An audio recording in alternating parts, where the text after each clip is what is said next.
Donc, non, député Mioto Jérémia Domaou, tu es l'Assemblée nationale. Donc, non, mais Mioto, tu es le Mioto, mais tu es parti dans la loi. Donc, non, mais comme Mioto, pour tu es le Mioto,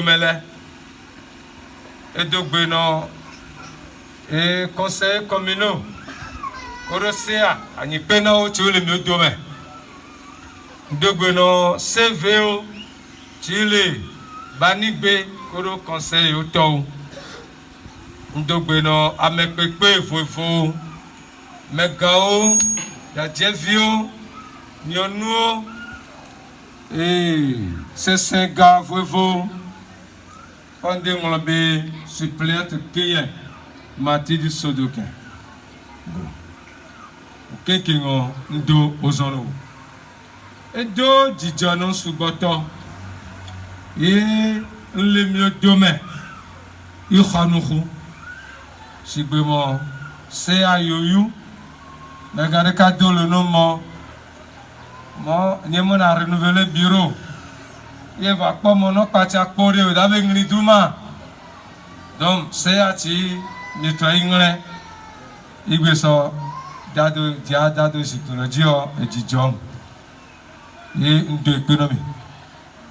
Ndakono maou, tu vois, tu connais Niba, tu portes que ça mène vous mettre ça corps de midi. Et d'akono, banin bedu kolok badia, tu bouta me pas, il veut ça le ça tombe. Et ni, garo ni kundi de gaga, et ntole, il s'est fait ça de donner.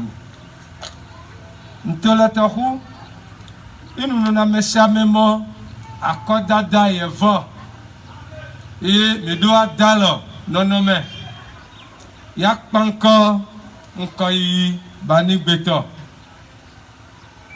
le egadudu ni o te keto me o alo ti mi du keke de gbo ndogbeti ya dase enti o ifa enti o mi dogba enti o me ni o to pe do menu yo senfa bani gbe o nado o gbe no mi ya gbe ji hydrodote ti we ri o magbedo agbedo soda se no ju kan lo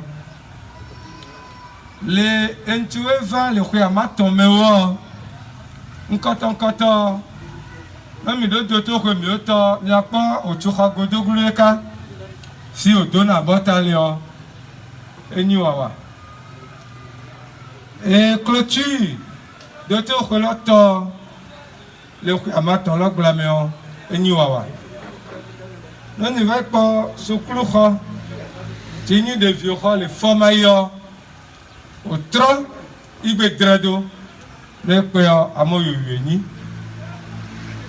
Banning betacha, arraille des vieux, se clouer le banning betan, au betraygue, il est venu à papa. Se clouer. Comme on a mis au bureau magasin, Chile, Souklu Balingbe à ton gamin, tu me y en as bien ça, tu diras ça donc pour au 3, il doit tracer son et pédant et venir pour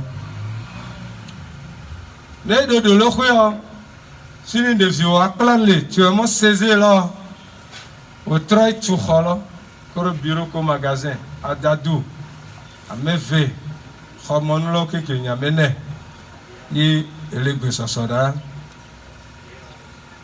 Nous du mien, au dit lampadeo, et zo, tini courant, tu remontes et soleil zo, tu demi pano, imagine à trop courant ton totin, auto tu l'as va dicto côté la gueule ça doit te méconnaître. Et moi.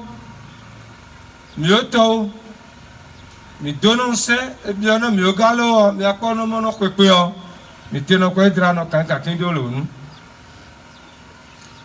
Tijema no jizi, akomo jidwa, mi jena gbagba, yo nyino wawa.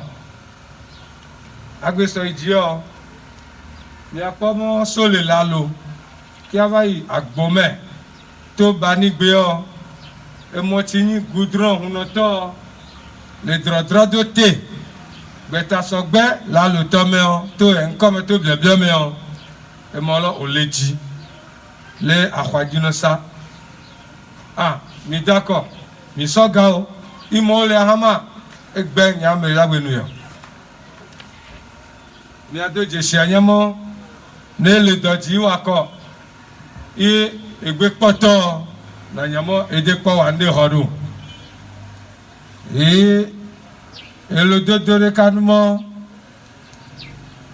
ame kureka lati kureka de dono aveu tadwo npoto e bien so ba nigbe ju kan gbo keke so imi o ga gbo mo de kawawa yi enunyu to no so ne keke ndu aso eke aso dare ado alono me intuwe poto wo no mi awa wo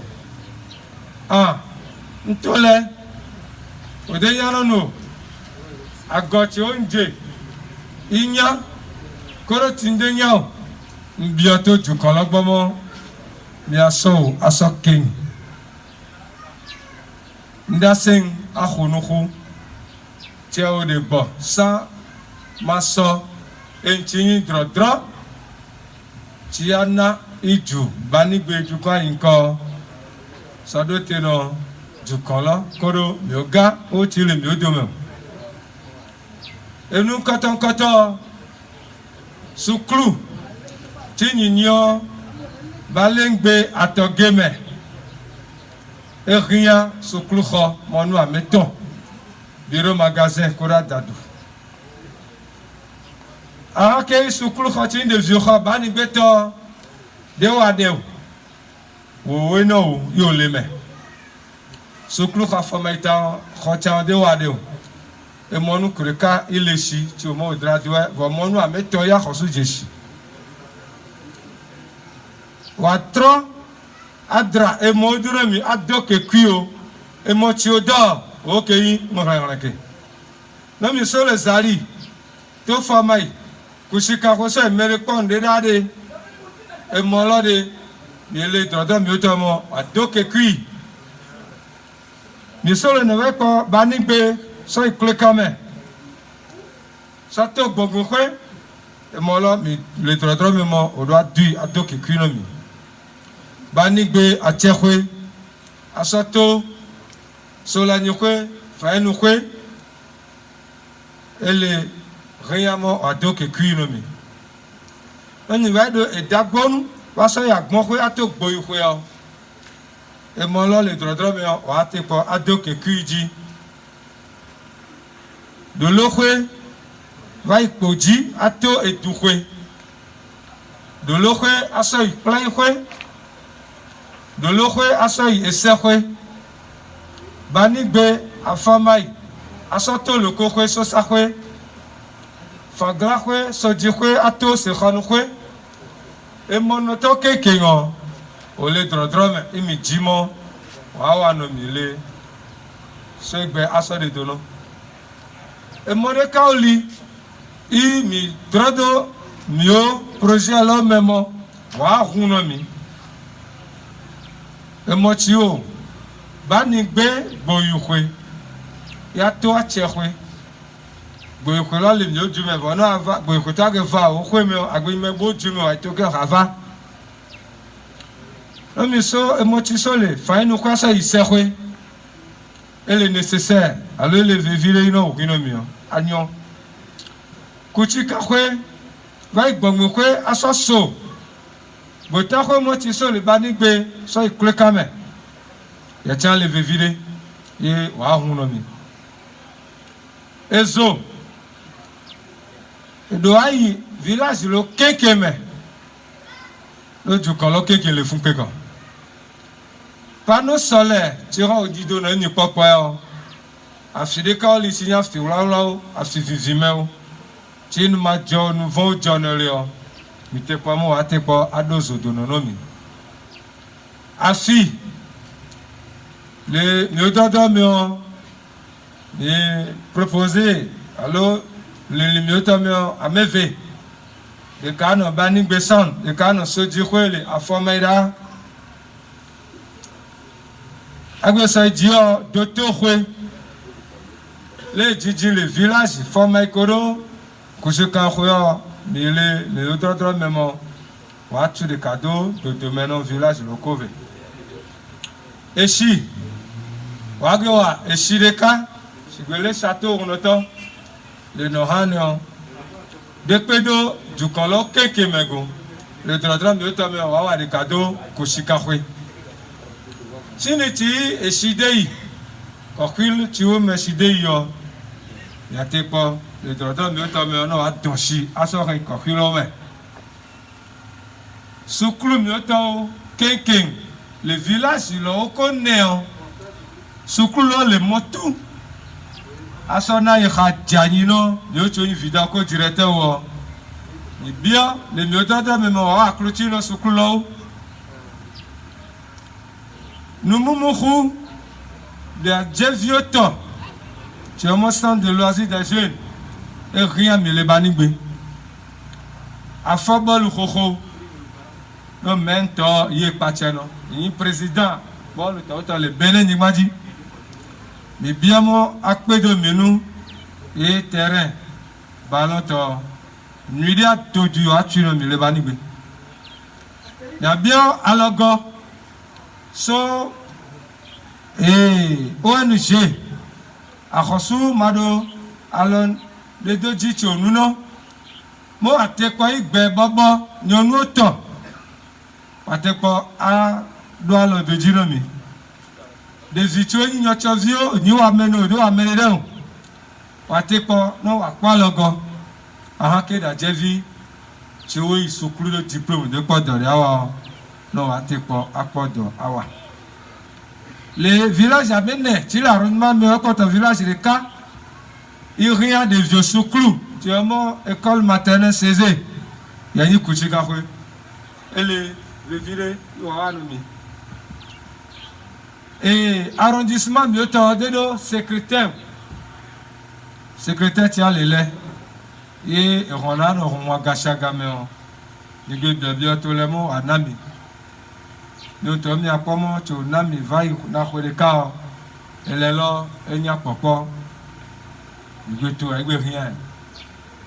Donc, nous non, mais, nous sommes. Il m'a un tueur, mais rien n'a rien.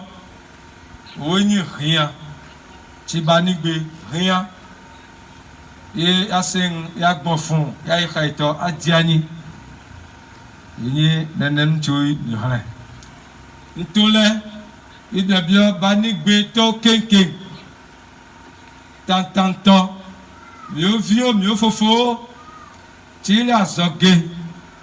Mon, on doit colomido. Non, un tuo mi drodo teo de cas. Il y a non. Il va saigner wawa.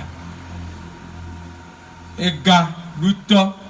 Denino gaduto, in top. Du continue.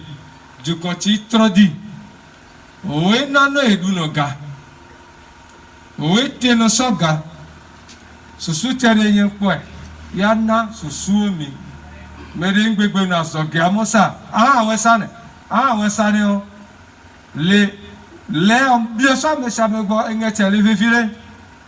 Non, mais dit qu'on coï bani béton. WhatsApp pour valider mes deux groupes, un tio, poignamo, il y a encore les nuits d'eau, ni même. Non, il y a Magnola. Mais il y avait un homme sous gâteau, ce soit mon pléthore. C'est bien de nos mélèguetés, wawa, comme elle dans Barry Bedo Godou. Il y a une union, une dash de la divine et tout c'est le nostre. À ça, il va voir, d'accord, mais jamais. Tu es goût autant, il va, non, bon, qui est tort. Et tu es au second. Et de Kedabuno, Mawadu Tokuno. Le Okoto, Tiwa Jinkikoro Niban, à Jinkono, à Meshame. Mais that was it down. Mais that's a forkedo et Penou. Agbediji, non lalo, commune, Agbediji. Non, Bani Bedjukon, Ndapeno, à Meshame. AJP. Merci beaucoup. Monsieur le maire.